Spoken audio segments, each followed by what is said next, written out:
করবো। এইটা বাংলাদেশ ব্যাংকের গভর্নরও তাই, উনি থাকতে কিভাবে সিন্ডিকেট পায় এটা বিচার আপনারা করবেন। আমরা কালে মাইর খাইতে হইব। ফুটপাতে টাকা কিভাবে আসে, কোন চক্রের মাধ্যমে আসে? সরকারি চাকরিজীবীরা পায় না, ব্যবসায়ীরা পায় না, আপনাদের কাছে এই টাকা কোথা থেকে আসবে? পূর্ণাঙ্গ তথ্য দিতে হবে, না হলে আপনাদের ধরে নিয়ে যাবো। গভর্নর বসাইছে, প্রধানমন্ত্রী বসাইছে, আমরা বসাইছি। হ্যাঁ, আজকে এক প্যাকেট টাকার জন্য আমরা 500 করে টাকা দিতেছি। কেন দিব ভাই? এটা বিচার আপনারা করবেন। এই বিচার পাবলিক করতে পারবো না, আমিও করতে পারবো না। আমরা কালে মাইর খাইতে হইব।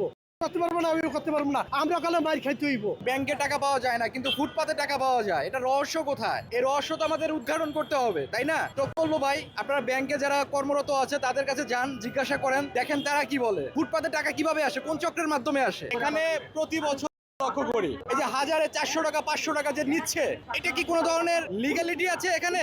এই যে 400 টাকা 500 টাকা সাধারণ মানুষের পকেট কেটে, গলা কেটে এখান থেকে টাকা নেওয়া